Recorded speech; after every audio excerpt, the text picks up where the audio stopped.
Yeah.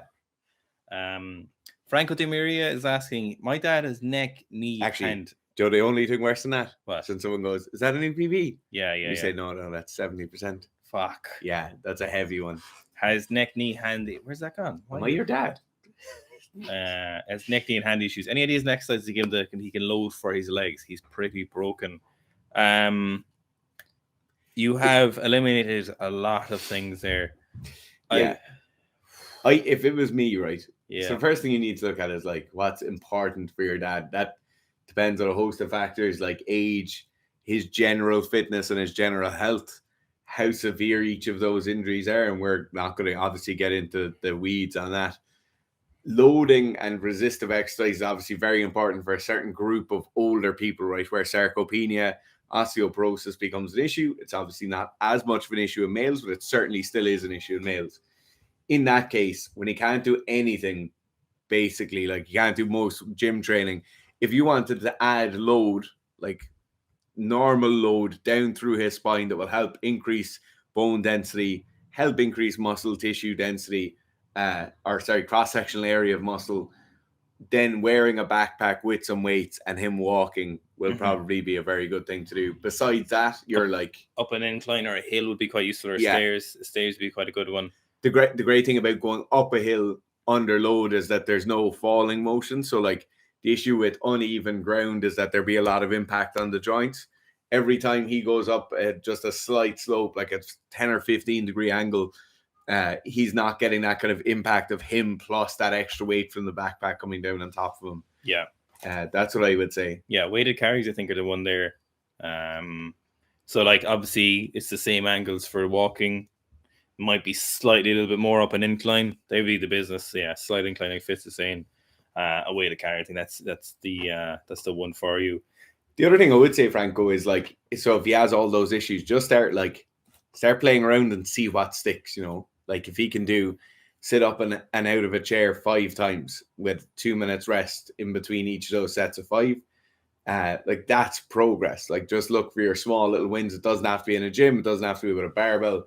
Just making small incremental pieces of progress are unbelievably valuable to someone like that. Yeah, don't assume because now he's broken doesn't mean in 6 months' time with some aggressive rehab that he couldn't get back to a place. I think people just underestimate how resilient your body is and how adaptive it can be. Like you literally see people spend 60 years of their life, 50, 60 years of their life, like smoking, drinking, eating like absolute ass, never exercising.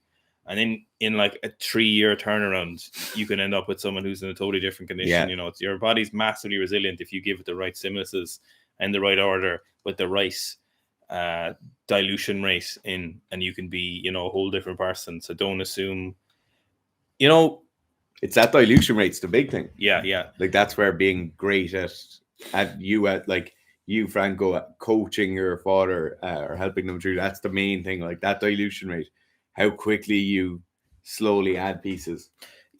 One thing as well, and it's rare we'd ever say stuff like this, but it could have a very positive effect in his life.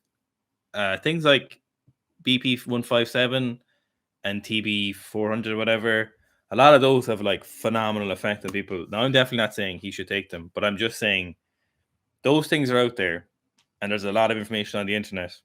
So if you were to look at those and have a chat, if he, tell him what they are, tell him what happens. And if he's like, look, I'm of this age and I'm willing to try it or something like that, it's worth being aware of it. I'm not saying you should definitely go do it. No, you should just Google it. Yeah, and have a look and just see what happens, or just have a talk with it, see what it thinks. Just look at your options. It's great. That's one of the best things about the internet, is you could be like, I have this really weird problem. And 20 years ago, 25 years ago, you were literally like, have you ever seen someone's toe look like this? Yeah.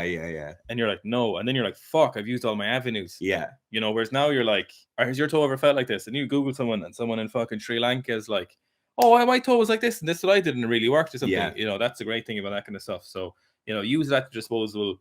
Don't go crazy, but have a look for things and just see how you feel about them.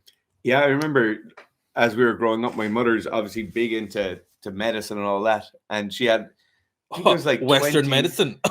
20 volumes of a book called Doctor's Answers. And I remember it would be like, her friends would ring her, being like, could you look this up? Yeah, Like this strange thing is happening or whatever. Or like my aunts and uncles and like the encyclopedias would come down and she'd be looking through all of it. Now that's like a Google away, you know. Oh, is that why you're looking up anal discharge?